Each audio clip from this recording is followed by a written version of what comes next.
Pwede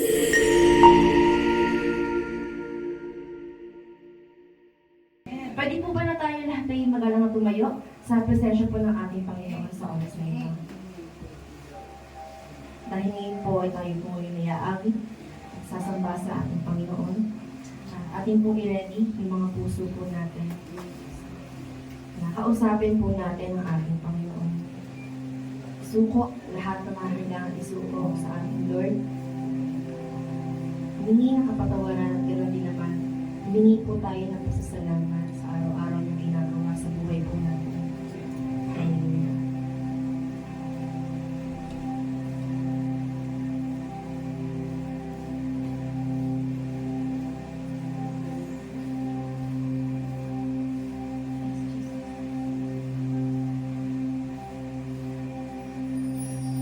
Hindi nga, Panginoon, na kapag kami nasa iyo, Lord ka, hindi po kami magpipinat ng kahit anong bagyo, Panginoon. Ikaw po yung matibay namin sa tiyan, matibay na pundasyon, Panginoon. Karapat dapat yung kapurihan, karapat dapat yung sambahin, karapat dapat yung ipaasol ka.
I'm safe with you. I'm gonna make it with you. Rain came, wind blew, but my house was built on you. I'm safe with you. I'm gonna make it true. Rain came, wind blew, but my house was built on you. I'm safe with you. I'm gonna make it. Come on, rain came. Rain came, wind blew, but my house was built on you. I'm safe with you. I'm gonna make it true. I'm gonna make it. I'm gonna make it true. 'Cause I'll stand strong on you. I'm gonna make it true. 'Cause our house was built on you. Christ is the firm foundation. The rock on which I stand. Everything around me is shaken. I'll never be going back. I put my faith in Jesus. He's never let me down. Faithful to generation. So I won't be afraid now. You won't. You won't. You won't fail. You won't fail.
pagkaka-Diyos na meron kami sa buhay namin, Panginoon.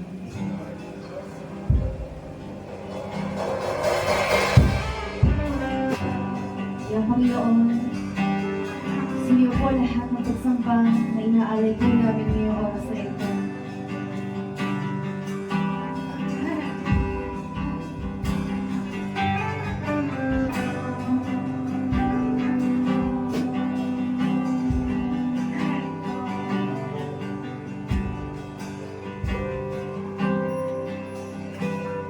I am an instrument of exaltation.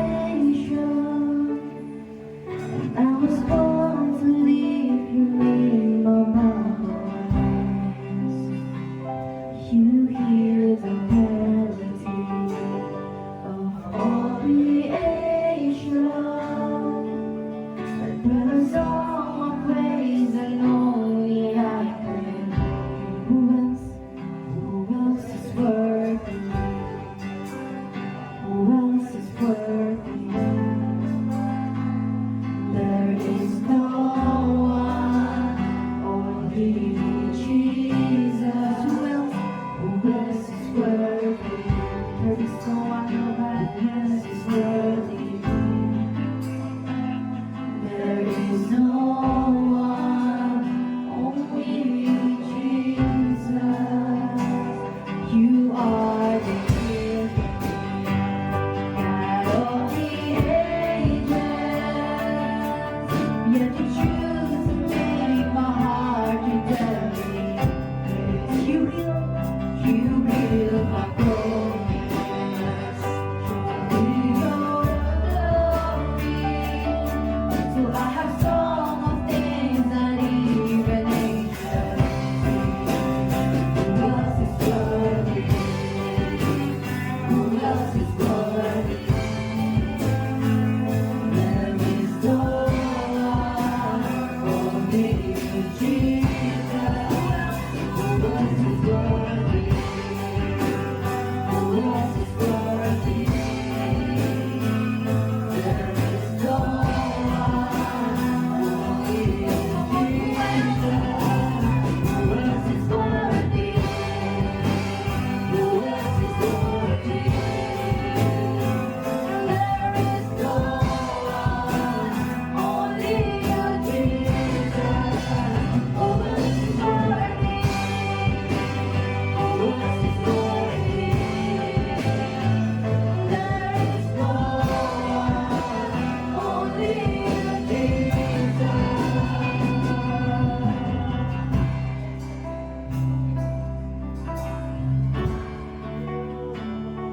There is no one,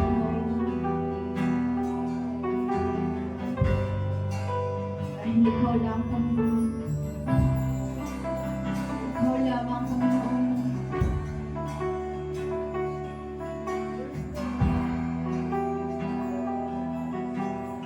Sabay-sabay po tayo.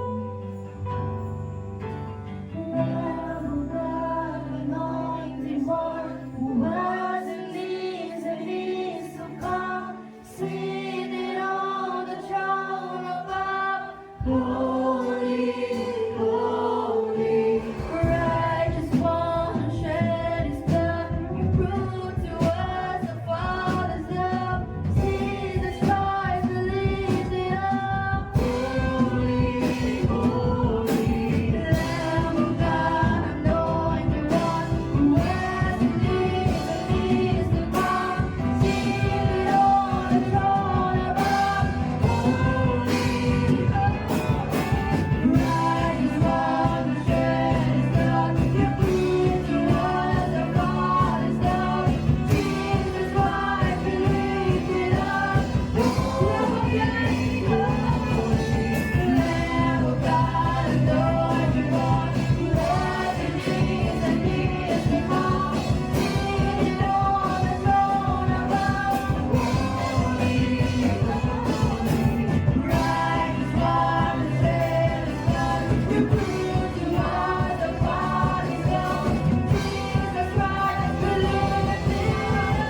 salamat para sa ating Panginoon. Sige kapatid, malayo kang buksan ang iyong bibig. Magsalita para sa ating Panginoon.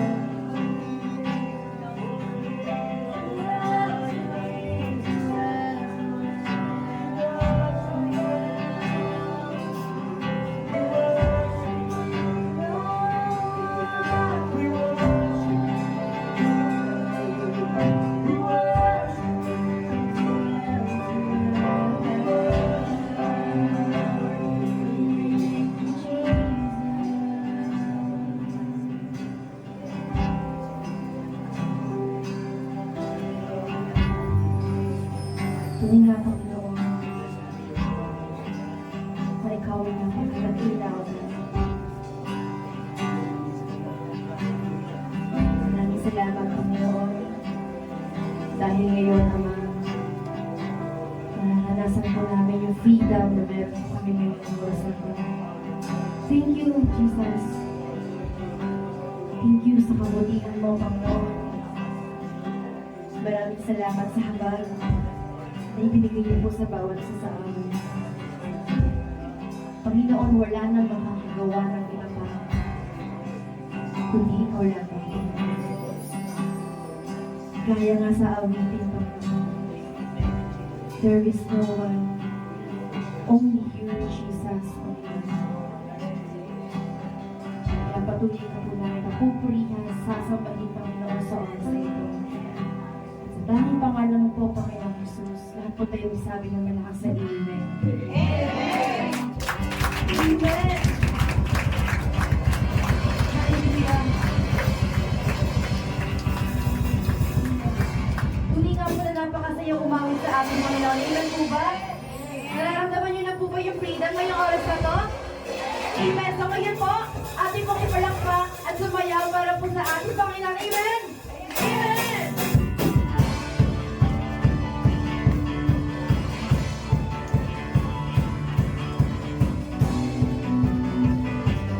Pwede po ba lahat tayo sumayaw?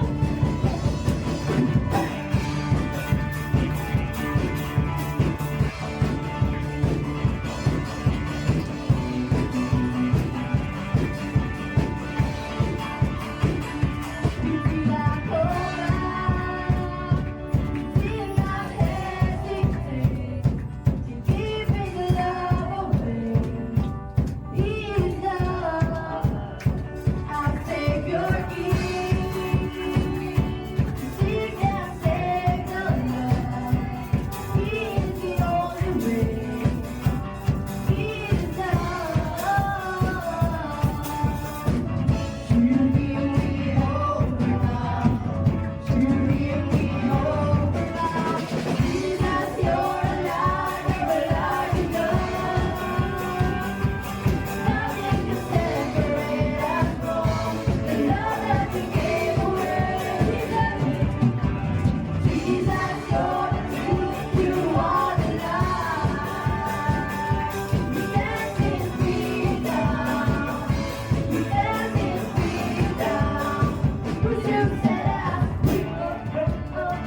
ng Panginoon ngayong umaga ay pinamagatang pretending or repenting. Which one are you? Ikaw po ba ay nagpe-pretend, nagkukunwari? O ikaw ba ay lagi nagre-repent sa Panginoon kasi nga gumagawa ka ng pagkakabali? Alin ka po dito? Ayan. So, dito po makikita po natin ating mga sarili. Mag-discover po natin mga sarili na kung minsan, may pagkakataon, nagpe-pretend lang pala tayo. Sa harapan ni Lord. Dapat, tayong mga Kristyano, alam natin sa tanong Panginoon, nakilala natin si Lord, no? Tinanggap natin siya bilang tagapagligtas. So dapat, huwag ka na mag-pretend. Sabi mo sa katabi mo, huwag ka na mag-pretend. Huwag ka na magkunwari na ikay Kristyano. Huwag ka na magkunwari sa iyong pananampalataya. Dapat, lagi ka mag-repent. True repentance. So bago po tayo manalangin, basahin po natin itong verse mula sa, kung may Bible po kayo, makapagbukas po kayo sa Jeremiah chapter 3 verse 10. But despite all this, her faithless sister Judah has never sincerely returned to me. She has only pretended to be sorry. The Lord hath spoken. So tayo po manalangin. Pwede po tayo na, pray po tayo sa Panginoon. Salamat po Panginoon ngayong umaga. Kahit po masama po ang panahon, umulan, ay nalagupay po kaming lahat na makapunta po dito, makapagpuri, sumaga, at higit sa lahat, pakinggan po yung mga mensahe na bibigay niyo po sa amin ngayong umaga.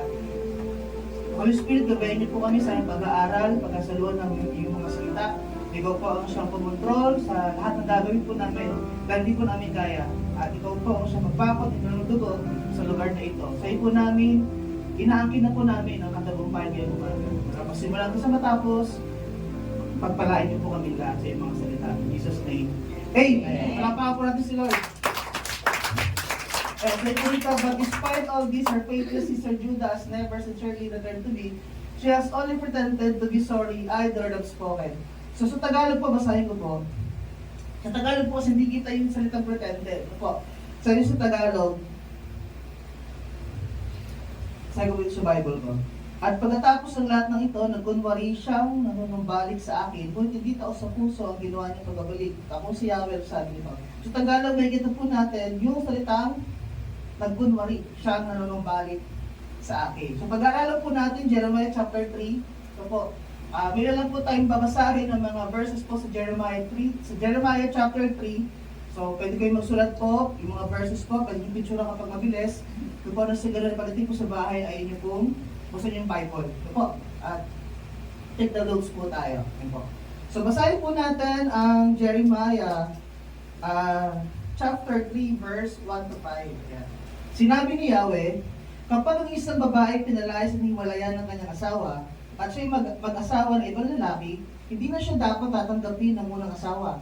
Ang ganito'y magpaparumi sa lupain, subalit ikaw, Israel, kay rami mong kinasama at ngayon ibig mong magbalik sa akin. Yan. Tigil po muna tayo dyan. So ito pong verse 1 na po ito ay ginamit po yung mga salita na isang babae at ng isang lalaki, mag-asawa. Kasi sila po ay naghiwalay. So sa English may kita po niya nag-divorce. So kung gusto mo makita about sa divorce ay basahin niyo po Deuteronomy 4. Nandun po yun. Ito po. Dito po in-explain o pinakita na yung pagiging unfaithful ng Israel sa Panginoon. Alam po ba? Ito po. Kung mabasa po natin sa pinakadulo, subalit ako Israel, kay rami mong kinasama, may ibig mong balik sa akin. So ang dami niyang, ibig sabihin mo ang dami niyang kinasama, ang dami mong sinambang Diyos. Kasi po, hindi naging faithful si Israel sa Panginoon.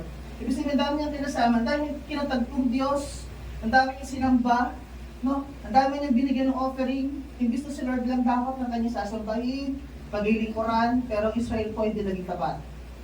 Ano po ba? So ang mga kasalo po ng Israel, idolatry, complaining, rebellion, tempting God. Ibig sabihin ng tempting God, i-test po nila yung patience ni Lord, yung katapatan po ng Panginoon, ligit sa lahat, lack of faith. So yun po yung mga sins ng Israel, kung mabasa po natin. Kaya po ang Diyos dito ay nasasalita na kailangan mo kinasama at magbabalik ka sa akin. So may gito po lang yung emotion po ng Panginoon ay damdamin niya, siya parang sa selos. Pero po ba? Amen. Kung babasahin niyo po, subalit ang Israel, Kirayo mong kinasama, kirayo mong ginawang Diyos, Diyos-Diyosan, hindi ka na nung balik sa akin, wala ka ng pananampalataya, nagagaldi ka sa akin, tinas mo aking patience, tapos yun, babalik ka sa akin. Ewan po. Pero, parang tayo din po dati yan, di ba? Kung isipin mo, parang tayo din. No, una, sobrang faithful natin kay Lord. Sa feeling, pag nasa Diyos tayo. Pero habang lumilipas ang panahon, nakawala yung pagmamahati sa Panginoon at naging unfaithful po tayo sa Panginoon. Amen po ba? So we can see sa verse 1, yung puso po ng Panginoon at yung pagiging jealous God niya. Ayan. So basahin po natin sa Deuteronomy 4:24, the Lord your God is a devouring fire. He is a jealous God.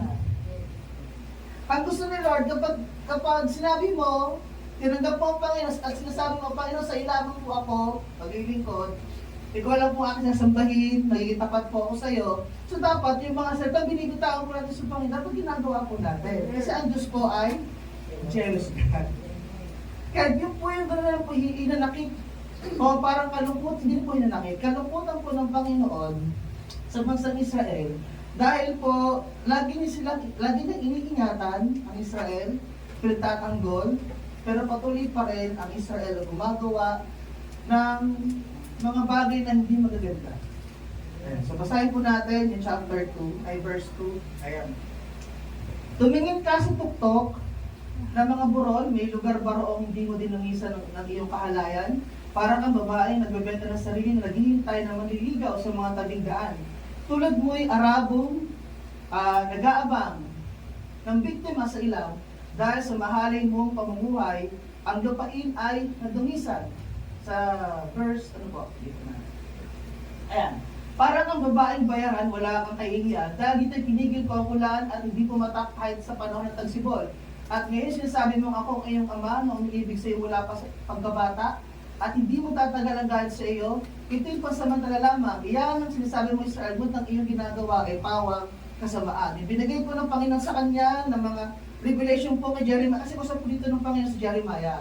Ito'y pasabihin mo, Jeremiah, sa lugar ng Israel, sa lugar ng Judah, na ito yung aking damdamin para sa kanila. So ito po mga salitang ito ay binanggit po ng Panginoon kay Jeremiah na sa ganoon maintindihan po ng Judah at Israel yung kanyang damdamin na siya po ay nagsiselos, siya po ay nalulungkot dahil ang Israel, silang lahat ay naging unfaithful. Amen. Kayo man ay napabilan na kay Kristo nang marinig ninyo ang katotohanan, ang magandang balita kung paano kayo maliligtas. So, kung gusto mong maligtas, kailangan mong basahin, matutunan ang mabuting balita. Kailangan marinig mo ang mabuting balita para ikaw ay maligtas.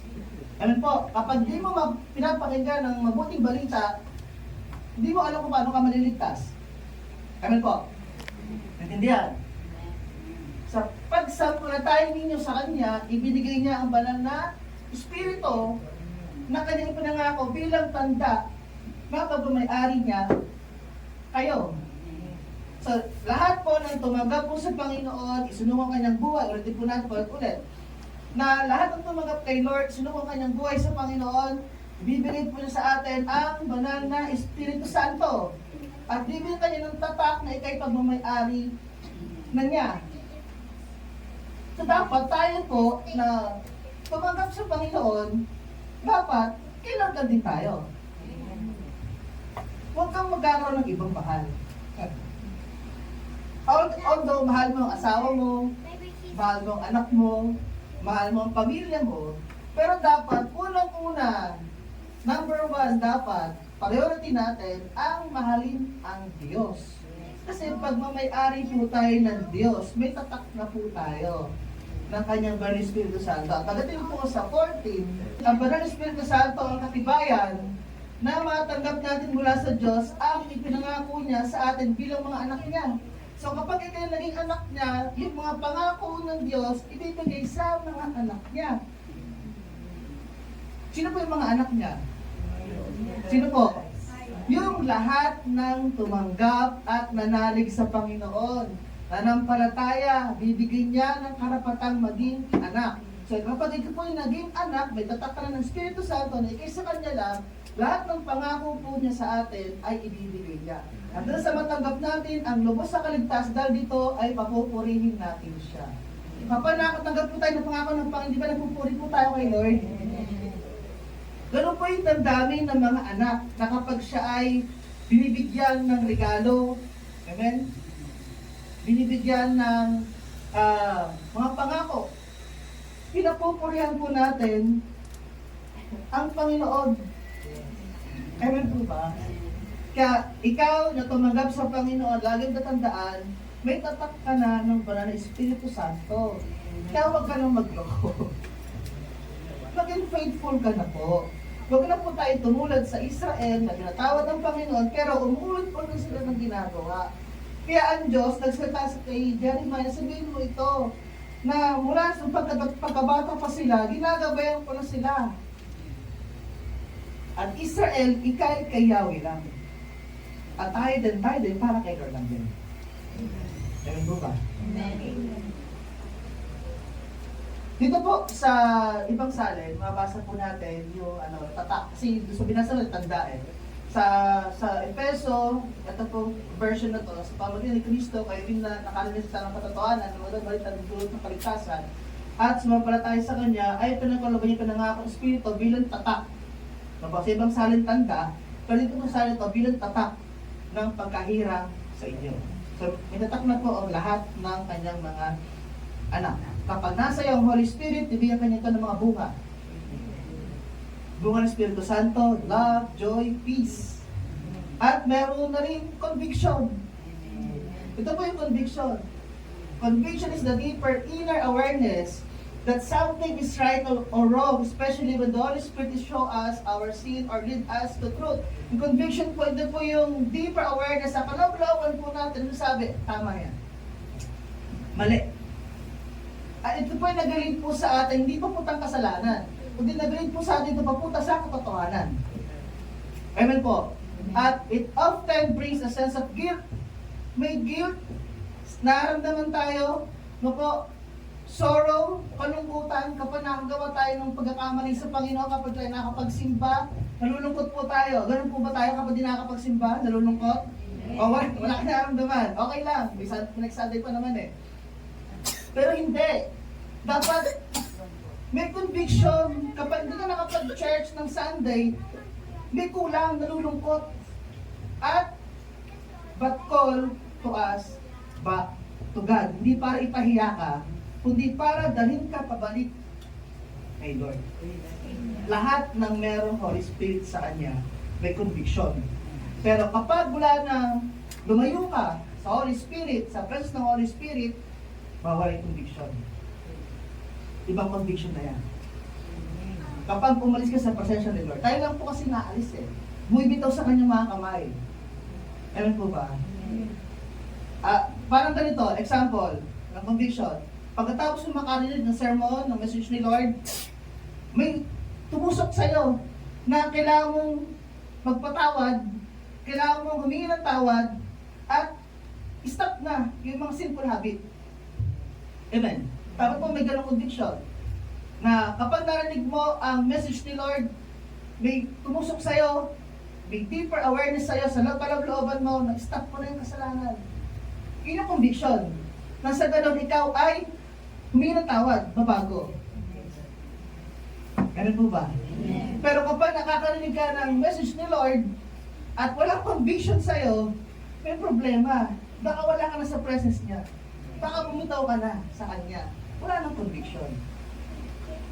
And ang conviction, pagbubunyag ng kasalanan sa puso. Pag wala nang pagbubunyag ng kasalanan, may problema. Malayo ka na sa Kanya. Natindahan po? So, kapag wala ng conviction, sorrow, kalungkutan, ay ibig sabihin bumitaw ka na sa Kanya. Ang dapat lang gawin natin sa tuwing tayo po'y makakaramdam ng conviction, balik agad sa Diyos. Hindi upang mahiya, kundi balik agad sa... Kasi minsan po kapag tayo nakagawa ng kasalanan, iya tayo bumalik eh. Pero hindi, kapag may conviction ka, dadalhin ka nito papalapit sa Diyos, hindi papalayo. Amen po? So yun po yung pagkakaroon po natin ng tatak, tanda na tayo kung lahat ng anak niya ay nasa kay Lord. Ano po? So sabi po dito, Jeremiah chapter 3 verse 2 to 5 describes Israel as being like an unfaithful wife, showing how they turned away from their commitment to God who cared for them as a faithful and loving husband. So, so Jeremiah chapter 3 verse 2 to 5 po, ay meron ditong pumapaloob na spiritual adultery. Pangangalan niya pagtataksil, spiritually. Kung minsan tayo po mga manang nagkakaroon po tayo ng spiritual adultery na kung saan ay hindi mo na nagiging priority ang Panginoon. May iba ka ng prioridad, trabaho, asawa, pamilya, sa bahay. Ito po, hindi mo maiwanan. Yung po yung tinatawag na spiritual adultery. Kapag nakaranas ka po ng ganito, na pakiramdam mo may ganito ka kalagayan, balik sa Panginoon. Humingi ng tawad. At kakalimutan niya lahat yan. Ano po ba? Kung minsan nga, grabe may pagmalaki si Lord. Ano po? Sa mga nakausap mo, uy, napakabuti ng Lord sa buhay ko. Grabe ka mag-testimony, ang ganda ng salita mo. Pero kung titignan Diyos ang laman ng puso po natin, makikita niya, ipapretend ka lang naman ang Kristyano kayo. Ang bibig lang, yung pagkasabi mo sa akin na mabait ako, kapagmahal, no? Iniingatan ko ang pamilya mo. Hanggang bukang bibig lang. Pero iba sa ginagawa mo. Ano ba? Si Lord din nakatingin sa physical eh. Titignan niya yung puso, kung totoo. So kapag nakita na din totoo, gaganyan lang siya. Kapag ka na, anak. Balik totoo ka na. Ako. Next po. Dako po tayo sa Jeremiah chapter 3 verse 6 to 10. Yan, dito po tayo. Noong panahon ni Haring Uzziah, sinabi sa akin ni Yahweh, nakita mo ba ginawa ng takso ng Israel? Umakit siya sa bawat burol ang nakikipagtali sa lilim ng mayabang ng punong kahoy. So, ibig sabihin po niyan, nakikipagtagpo sa iba't ibang Diyos, sumasama sa Diyosan. Ito po. Akala ko ibabalik ko siya sa akin matapos gawin iyon, ngunit hindi. At sa halip ay nakita ito ng kapatid niyang taksil na si Judah.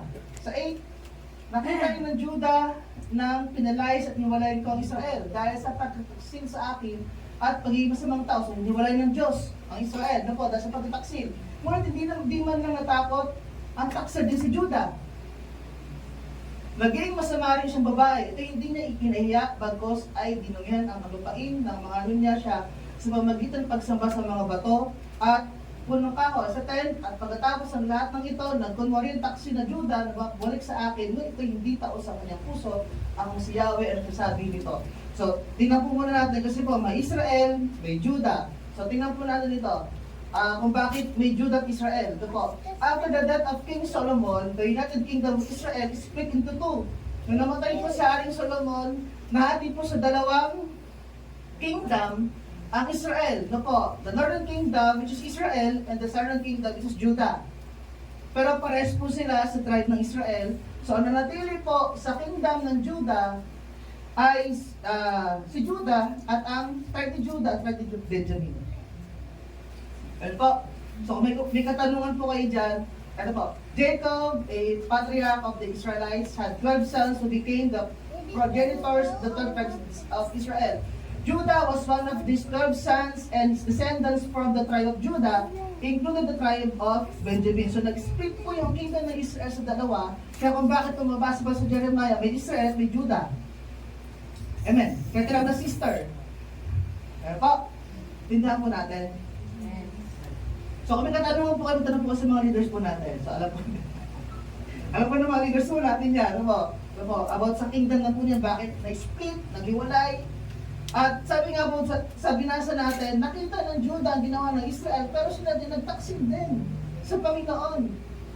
At sabi po ito, na itong Judah ay nagpe-pretend lang humingi na sorry, hindi to sa puso ang pagiging na sorry. Amen. Ito may pangalog. Akala ko ibabalik siya sa akin matapos gawin niya. Ngunit hindi. At sa halip ay nakita pa ito ang kapatid niyang taksi na si Judah. Ayan. Kung mabasa po natin sa chapter 3 verse 7, yung word na akala. Diyos po nasasabi niya. Di ba kung mapapasin po natin, ang Diyos po, alam niya na hindi talaga marunong balik ang Israel. Tama ba? Kasi Diyos siya, alam niya eh. Pero bakit sinabi ng Panginoon, akala ko'y babalik siya sa akin. I thought, nag-expect si Lord. Pero alam naman ni Lord, hindi babalik eh. Pero bakit ito po yung binanggit ng Panginoon kay Jeremiah? Akala ko na sa ganoon, maramdaman ng isa ng Judah na ang Panginoon nag-expect na bumalik sila sa Israel. Kaya may word na akala ko eh. Di ba ang Diyos po, alam niya lahat? Pero bakit niya binanggit itong akala ko, ibabalik sa akin? Kasi nga, para maramdaman ng Israel na nag-aantay ang Diyos sa kanyang pagbabalik. Minsan sinasabi sa atin ng Panginoon, akala ko ba, Pedro, may tawad sa akin. Tapos gagawa ka ng mali.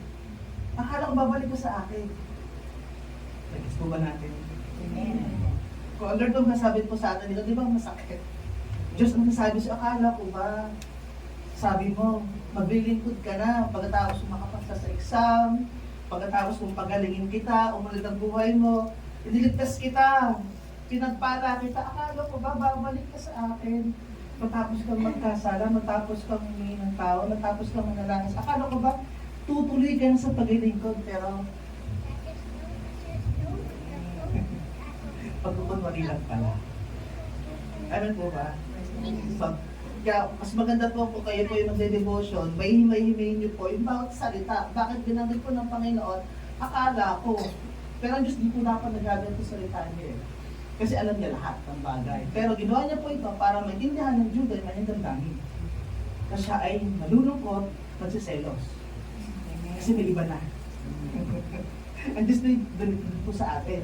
Kapag alam niya na ikaw may iba na, at di na siya ang priority mo, nalulungkot din ng Panginoon para sa atin. Ganun po.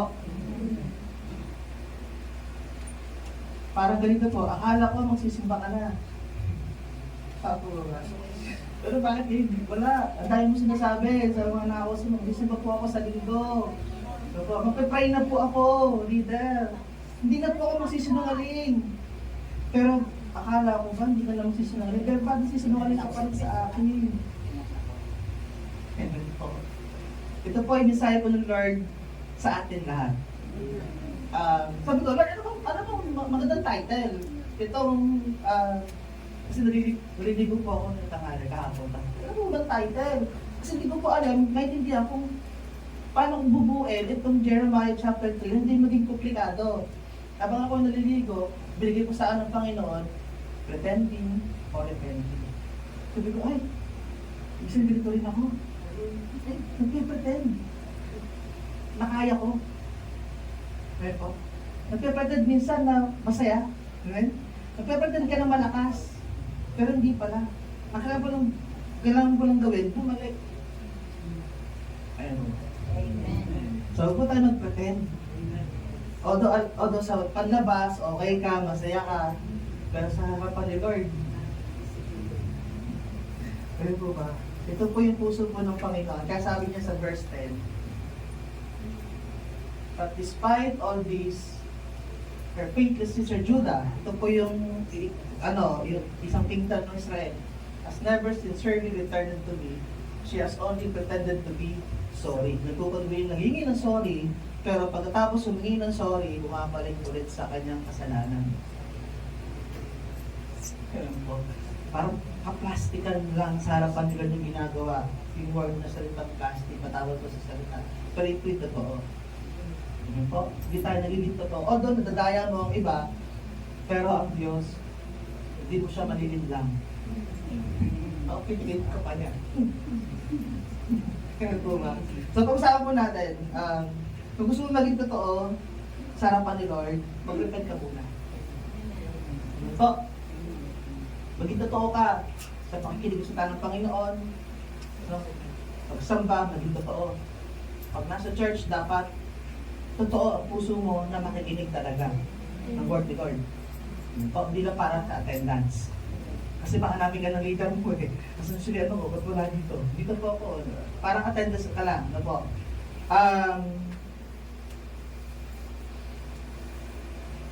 Ito po, tinan po natin ito, the danger of pretending faith. What does it mean to pretend faith? Ano po ibig sabihin na yung faith natin ay pakunwarin. Ito po yung number 1 na makita po natin. Picturean niyo po muna. Ayan, picture na po muna. Ayan. Ayan. So, copy na lang po kayo sa mga bilis magsulat. Ayan po. Ayan. Ito po.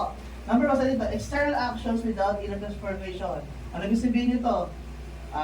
External actions without inner transformation. Doing all the right things on the outside, such as attending church, singing, praying, giving, while the heart remains unchanged. Ito po yung mga nagkukunwari sa pananampalataya, umatid ng simbahan, ito po, kumakanta sa Lord, nagpipray, nagbibigay sa Panginoon ng kanyang offering at tithes, pero ang puso po ay nananatiling hindi nababago. Amen po. Patututo sa langit, ang tamaan, okay lang. Mabago naman. Amen po. Ayan. Ito po, sabi po sa Isaiah 29:30, sasabihin naman ni Yahweh, salita lamang malapit sa akin ng mga taong ito, at sa bibig lamang nila akong ginagalang, subalit inaliw nila sa akin ang kanilang puso, at ayon lamang sa utos ng tao ang kanilang paglilingkod. Parang sinasabi na, oy, buti kang service ha. Opo, leader. Susunod siya kasi sa leader. Ayan po. Para makita lang. Pwede ka sa Sunday ha, opo. Pero susunod lang siya sa utos. Opo, hindi sa totoong nag-uutos na ito dapat ang priority. Ayan po. Ano po sabihin dyan? External action, nakikita ka na gumagawa ka, kumakanta, umaawit, nanalangin, so umiiyak pa nga eh. Po, umiiyak pa sa harapan ng Panginoon, lumuluhod pa. Pero ang puso ay nananatili, hindi nababago. Ito po yung tinatawag na pretending faith. Po. Pangalawa po, seeking God only for benefits. Yeah. Wanting God's blessing but not wanting God Himself. Ang gusto niya, blessing lang ni Lord. Ayaw niya ng Diyos mismo. Lord, bigyan niyo po, alam ko, pagpapalaan niyo po ako, bigyan niyo po ako ng dami niyang kahilingan. Gusto niyang magsimba kasi alam niya may blessing. Amen po. Ang gusto niya, yung benefit lang niya, yung pagpapala ni Lord. Pero, ayaw niya yung Diyos mismo. Amen. Treating faith like transaction rather than relationship. Ibig sabihin nito, treating faith like transaction rather than relationship means, I'll go to church so God will bless me within the week. Isimba ako sa Panginoon, nasa ganoon, pagpalain niya ako buong linggo. Hindi po tayo thinking, ako po ba? Mag-isimba ako sa kami, pagpapala, may blessing. Hindi ako nagsisimba. Po, yun po yung ano natin, yung thinking po natin. Tapos, I pray so He'll fix my problem. Nanalangin ako para masagot ang problema ko. Hindi, nanalangin ka kasi ito yung communication mo kay Lord. Tindihan po? Although alam na ng problema mo, sasabihin mo sa kanila ng problema mo, pero hindi dapat nanalangin ka para lang i-fix ang problem mo. Nagpipray ka kay Lord kasi gusto mo siyang kausapin. Kasi busy ka buong araw, ang gusto naman ni Lord, siya naman. Ayan po ba, hindi lang pura lapit ka lang sa Kanya para sa problema. Huwag po ganon. Ayan po ba? Parang sabi nga dito, you treating your faith like transaction rather than relationship. Gusto mo, mag-benefit lahat sa'yo. Po, okay, ito, I'll obey this time, but only because I need something. Susunod ako kasi, may kailangan ako. Habang wala pa akong trabaho, magliligod ako sa Panginoon, ganyan. Mali ang purpose. Ano po ba? So, dahil na bago po yung kaisipan po natin lahat. Wala pang exempted dito. Sa ating lahat po, mabago po yung kaisipan natin. Kasi baka maya, isa ka na rin sa nagpe-pretend na may faith lang pretending. Ano po? Next, the danger of pretending faith. Sabi po dito, ito yung danger. Pag ikaw nagpapatad ng iyong pananampalataya, self-deception. We can fool others, even ourselves, but not God. Kaya mong lokohin ng iba sa pinapakita mo, pagkilos, ano po, kaya mo lokohin ang sarili mo, Pero ang Diyos, hindi mo siya maloloko. At matalino po ang Diyos. Sabi sa Hebreo 4:13, walang nilalang na makapagtago sa Diyos. Ang lahat ay hayag at lantad sa kanyang paningin at sa kanya tayo magsusulit ng ating mga sarili. Lahat po ng ginagawa po natin sa harapan ni Lord, isusulit po natin niya sa takdang panahon. Kaya kapag ikaw ay may sekretong kasalanan pa na ginagawa, dapat mo nang hingi ng tawad sa Panginoon kasi baka maya ilantad pa yan ng Panginoon at mas nakakahiya pa. Amen? Kapag binigyan na tayo ng warning ni Lord, anong kailangan gawin? Humingi ng tulong sa Panginoon na mapagtagumpayan yung sarili, yung lahat ng bagay. Po, ito po yung unang danger ng pretending faith. Pangalawa, hardened hearts. The more we fake faith, the more our hearts grow cold and unresponsive to truth.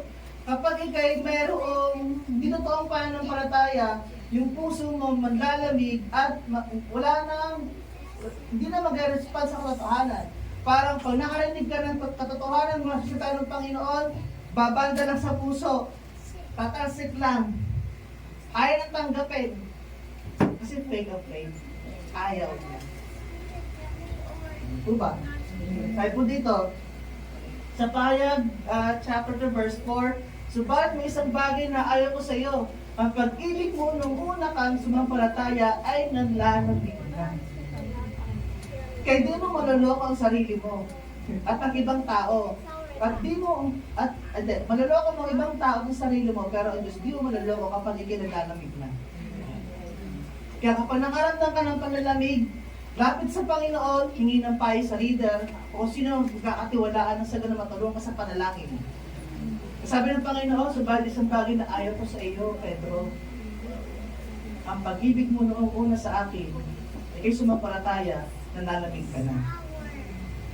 Baka kung meron sa atin, nanlalamig na.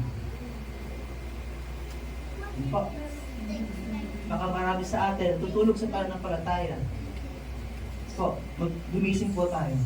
Next. Sabi sa Roma chapter 1 verse 21, for although they knew God, they neither glorified Him as God nor gave thanks to Him, but their thinking became futile and their foolish hearts were darkened. Opo, ano ibig sabihin nito? Na yung puso po ay na-darkened na, na hindi mo na maiisip kung ano yung tama. Amen po ba? Hindi na panlangit ang puso mo, kundi panlupa na lang. Puro kamalian na lang gagawin mo. At yung conviction, kapag ang puso mo ay nadarken na, nawala na, nangitim na, pero ay wala ng conviction. Maging may ingat po. Kaya dapat laging siyasatin ang sarili, magpasiyasat lagi sa Panginoon kung meron pang conviction. Kapag di mo naramdaman ng Holy Spirit sa buhay mo, may problema. Ibig sabihin, hindi ka tumanggap ng totoo. Amen po ba? So, dapat araw-araw maranasan po natin yung pagkilos ng banal na Espiritu Santo. Kapag wala ang pagkilos ng banal na Espiritu Santo, kahit anong gawa mo sa church, kahit anong paglilingkod mo, pagkanta mo, pag-awit, pagsayaw, pag-iyak, pananalangin, wala. Kasi walang pagsama ng Holy Spirit. Nararamdaman mo lang ay damdamin, emotion lang, nalulungkot ka sa kanta. Hindi dahil kinakausap ka ng Lord, kundi nalulungkot ka lang sa mga awitan. Pero kapag sa awit pa lang, nangungusap na ang Panginoon, yung sabihin, good sign. Amen po ba? Number 3, God's judgment. Ito po yung mga danger ng pretending faith, meron pong paghatol. False repentance brings judgment, not mercy. Kaya po, lagi po, paghihingi ng tawad, dapat may totoong pagsisisi. Paghihingi ng tawad sa Diyos, sa nagawang kasalanan, at merong totoong pagsisisi. Dapat po maging specific po tayo sa lahat ng hingi po natin kasalanan sa Panginoon. Dapat hindi general. Dapat isa-isahin mo kung ano yung nagawa mong kasalanan sa Panginoon at pagsisihan. Ayan po.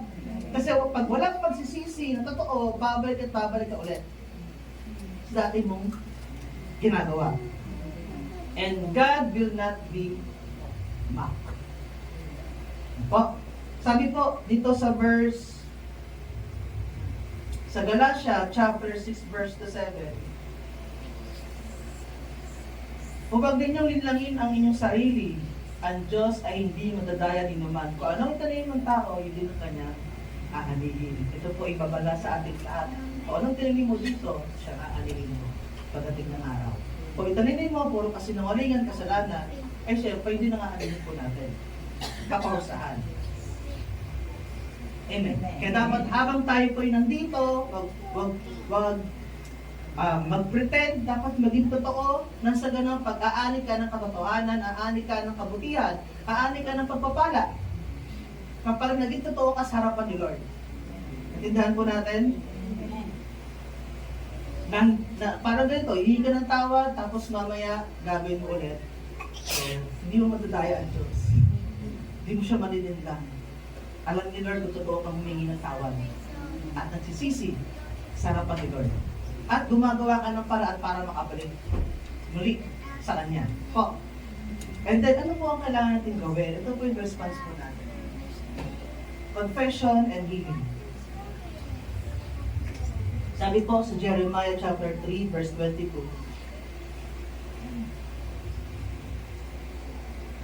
My wayward children, says the Lord, come back to me, and I will heal your wayward hearts. Sabi ng Panginoon, balik ka lang, at aking kong pagagalingin ang iyong puso. Hindi lang puso, pagagalingin ko ang iyong sarili, ang iyong sakit, physical man, o sa spiritual, pagagalingin ko lahat. Ano po ibig sabihin ng wayward heart? Unfaithful to God. No? Hindi ka tapat sa Panginoon. Kahit sa pagkakalaw, hindi ka nagiging tapat. Kasi kakalaw po tayo maya eh. Kahit sa pagkakalaw, hindi ka tapat. So, simpleng 10% lang, hindi mo pa may ibigay. O, unfaithful. Resistant to correction, ayaw ng correction. Ayaw pakinggan na siya kino-correct. Gusto niya siya lagi, tama ako eh. Sa sarili mo. Para sa ibang tao na nakita, may masaya. Kaya kailangan pag-set yan. Ito po yung, may tama. Resistant, ano po, sa correction. Ito pa, emotionally inconsistent. Pabago-bago rin damdamin. Minsan masaya, minsan malungkot. Kapag di lang napansin, magmumukmok. Kapag hindi lang mapansin ng may kapatiran, magagalit, hindi nag-chat, iba-block pa. Kapag okay na, unfollow, ipa-follow na ulit. Ganyan po, kapag ayaw makaano ng text sa kanya, i-restrict. Ganyan po, bago-bago ang damdamin. Ito po yung natawag na wayward heart. Is you deceive, mabilis madeceive. Mabilis madaya ng kasalanan. Kasi nga walang conviction. Rebellious. At higit sa lahat, inconsistent. Hindi tuloy-tuloy sa paglilingkod. Nag-sway ang pananampalataya. Kaya sabi ng Panginoon, sabi nasa natin, come back to me, and I will heal your wayward heart. I will heal your unfaithful, your resistant to correction, your inconsistent. I will heal. Ang kailangan mo lang gawin, come back to me. Di ba sabi, come back to me. Sabi ni Lord, come back to me kasi ito yung akin talaga. Kasi naging anak na kita eh, lumayo ka lang. Nag-rebelde ka lang sa akin. And then sa last verse po natin, sa unang Juan, chapter 1, verse 9, sabalit kung ipapahayag natin ang ating mga kasalanan, patawarin tayo ng Diyos sa mga ito at lilinisin tayo sa lahat ng ating kasalanan sapagkat siya'y tapat at matuwid. Kapag humingi ng tawad po sa Panginoon, hindi ka niya yan kasi, ginawa mo kasi yan eh. Hindi po gano'n ng Diyos. Kundi, ang gagawin ni Lord, tatanggapin ka niya ng buong buo. Kasi anak ka niya. Ang kailangan mo lang gawin, ibaba ang sarili sa harapan ng Panginoon. Maging humble. Panginoon, sorry. Gusto ko nang bumalik sa iyo. Ang Diyos ay tapat at madula. Kailangan lang natin totoong paglapit. Nasa ganoon, nakita lagi ng Panginoon ay totoo. Araw-araw. Pwede manalangin.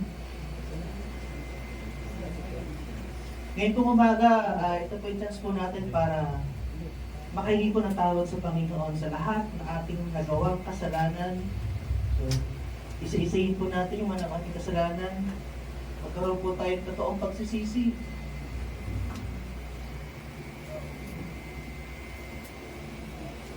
Yung mga puso po natin, hindi totoo, sa harapan ng Lord, i-surrender po natin lahat-lahat na.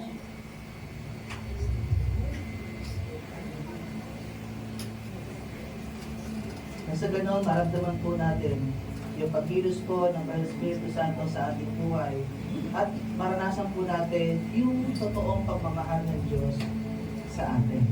Ibaba ang sarili ngayong umaga sa harapan ng Panginoon at hayaan mo na ang Diyos ang mataas sa iyong buhay. Nasa ganoon, sa pagpupuri mo, malaya mo matataas ng kamay mo, malaya na makapagpupuri sa Panginoon.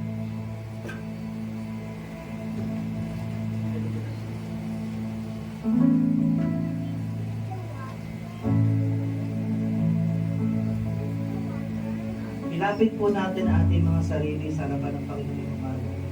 Ikaw at ang Diyos po ngayon ang siya mag-usap. Kung ang Diyos ay nasa iyong harapan, ano kaya ang masasabi niya sa iyo ngayong umaga? Ang kailangan natin gawin po, maging totoo lang po tayo sa ating paglapit sa Panginoon.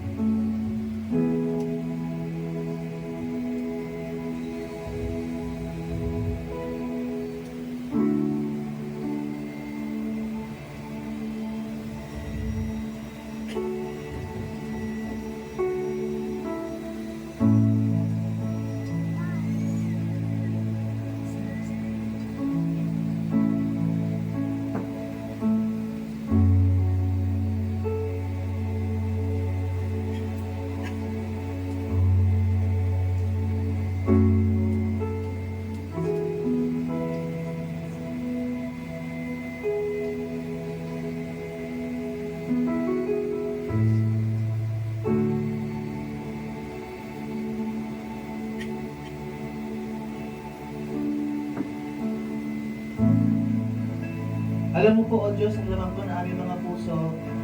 Alam niyo po yung aming mga pinagdaanan sa aming mga buhay personal. Panginoon, alam niyo po lahat. Lahat ng laman ng aking puso, wala pang magkatago sa iyo. Ngayong umaga, surrender ko po ngayon lahat. Yung laman ng aking puso, yung aking buhay, sa aking kaluluwa. I surrender all to you, Panginoon. Kailangan mo kita ngayong umaga.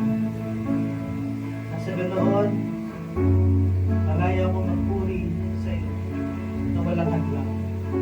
Ang gusto ko po, Panginoon, naging totoo po ako lagi sa iyong harapan. Baguhin mo ang aking puso ng pagkumbang.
You got a lion inside of those lungs.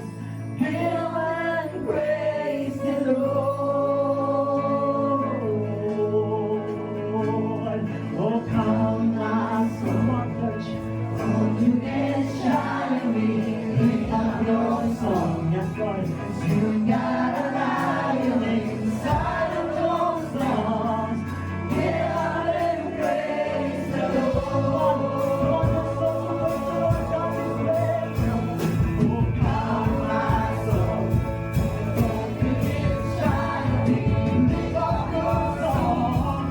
You got a lion inside of those lungs. Hail and praise the Lord. Oh, come, my soul. Come, my soul. You can shine me. Lift up your song. You got a lion inside of those lungs. Hail and praise the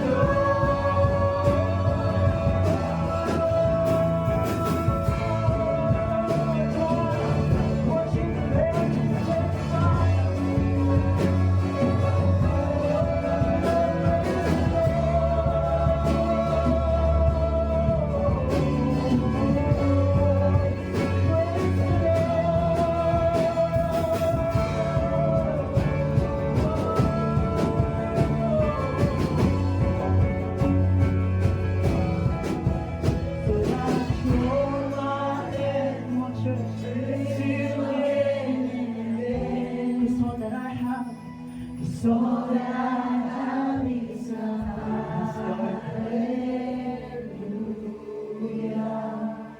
hallelujah.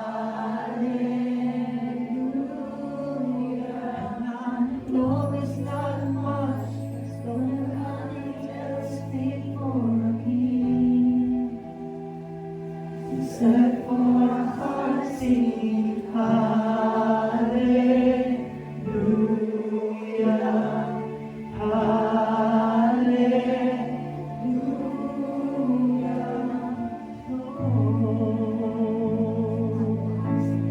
So I throw my hands, so I throw my hands, Lord. Come on, let's sing once again. Let us repeat the chorus and let's sing the Lord God. So I throw my hands, praise you again and again. 'Cause all that I have is a hallelujah. Let's sing to the Lord this song. Make this our praise to the Lord. And I know it's not much, but I'm nothing else fit for a king, except for a heart singing hallelujah, hallelujah.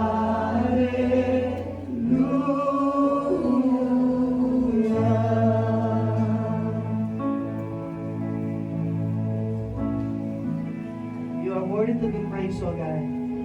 Karapat-dapat po papurihan, Panginoon. Alam niyo po, pagdating po sa langit, ang gagawin po natin lahat doon ay magpuri sa harapan ng ating hari.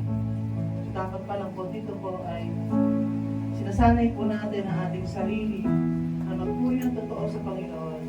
Pero hindi ka makakapagpuri ng totoo sa Panginoon at hindi ka humingi ng kapatawaran at pagsisisi sa lahat ng ginagawa mong kasalanan. Ang gusto po ng Lord sa atin, maging totoo tayo lagi sa pagharap mo sa Panginoon. Salamat po, Panginoon, sa iyong mensahe na tanggap po namin ngayong umaga. Salamat po sa pagtuturo, pagtutuwid. Nakita po namin ang aming sarili ngayong umaga sa iyong mensahe. At patuloy na humingi po kami ng pagbabago ng aming puso. Araw-araw po, Panginoon, baguhin mo aming laman ng aming mga puso. Ang goal po namin ngayon, maging totoo kami lagi sa iyong harapan. Mapalaguhan ka po namin sa iyong harapan sa pamamagitan po ng aming mga buhay. Na aming mga buhay ay maging mababuksan iyo lagi sa iyong harapan. Lagi po namin i-offer ang aming sarili sa iyo, O Diyos. Katulad ng power mo sa iyong buhay sa amin. Lord, din po'y gagawin po namin. Iaalay po namin ang aming buhay sa iyo. Maglilingkod po kami ng totoo. Maging tapat po kami ng totoo. At Banal na Espiritu Santo, tulungan niyo po kami sa aming laban na ito. Salamat po, Panginoon, sa iyong mensahe. Pagpalain niyo po ito. Basbasan niyo po itong mensahe ito sa aming mga puso na sa ganun di maagulo ng kaaway. Sa iyo po namin, ipinagpapasalamat ang iyong mensahe. Sa lahat po, Panginoon, ay sa iyo lamang. In Jesus' name, Amen. Palakpakan po natin si Lord ngayong umaga. Papuri po sa Panginoon. Handa na po ba ang lahat po sa ating pagkakaloob sa Panginoon? Amen. Handa na po ba ang ating mga sobre, no? Tunay nga po na ito po ay tanda ng ating pag-ibig din sa ating Panginoon. Amen po. No, isang magandang bagay po na even pa sa ating financial na bagay is ating po pinagtitiwalaan at pinapakita ang pag-ibig natin sa Panginoon. Amen po. Kaya tunay po na tapat ang ating Diyos. Kaya nga po, isa rin po sa pagpapakita nga po ng pag-ibig natin sa Lord, yung ating pagkakaloob sa Kanya. Amen po. Truly that we believe na merong ginagawa at merong gagawin ng Diyos sa buhay ng bawat isa. Amen po. Kaya sa oras nito, tayo po ay manalangin. At hawakan niyo po ang inyong mga kaloob sa oras nito at tayo po ay manalangin para sa Panginoon. O Diyos, Ama na nasa langit, sa pangalan ng Panginoong Jesus, sa kapangyarihan ng Banal na Espiritu Santo, maraming salamat po sa pag-ibig mo sa buhay ng bawat isa. Salamat o Diyos sa walang hanggan mong pagmamahal sa buhay ng bawat isa sa amin na narito. Tunay na pinapakita mo ito, Lord God, sa lahat ng aspeto ng aming buhay. Even Lord God, sa trabaho, sa pag-aaral, even pa Panginoon sa aming hanap buhay, o sa anumang bagay, Panginoon, kung saan kami nagkakaroon, Panginoon, ng mga magkakakitaan. Lord, salamat po, sapagkat in-entrust mo, Panginoon, sa amin ng mga bagay nito. Kaya sa oras nito, O Lord God, kami muli ay magkakaloob sa iyo na may buong puso ng pasasalamat, buong puso, O Diyos, na may handang pag-ibig para sa iyo. So nga, Panginoon, na sa iyo po namin ito lahat ibinabalik. At sa iyo po namin ito, Panginoon, na ito po ang maluwalhati at mahina. Sa pangalan ng Panginoong Jesus, ang lahat ay magsabi ng Amen! Amen!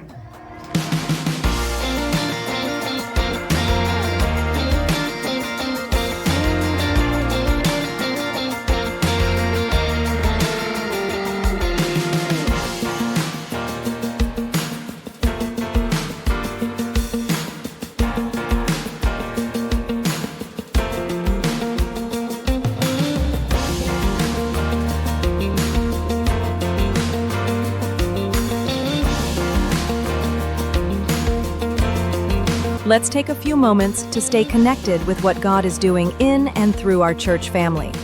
Please tune in to these important announcements, opportunities to grow, serve, and fellowship together. Join us for morning devotion every Monday to Saturday from 5 a.m. to 7 a.m. live on our CLCC Facebook group.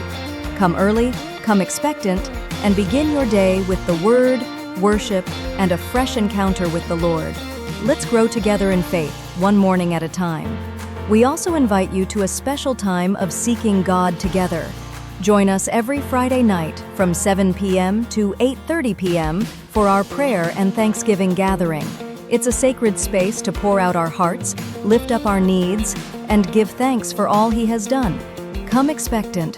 Breakthrough happens when we pray. And for our young champions, don't forget Amazing Kids, happening every Saturday from 9 a.m. to 11 a.m. right here at CLCC. It's a fun, faith-filled time designed especially for children ages 6 to 12, with Bible stories, songs, games, and lessons that build strong foundations in Christ. Your kids will love it. We'd love to see you again next Sunday. Join us for our Sunday services here at CLCC. We have 2 worship services every week. First service starts at 8 a.m. and second service at 10 a.m. Come early, come expectant, and bring someone with you. There's always a seat for you in God's house.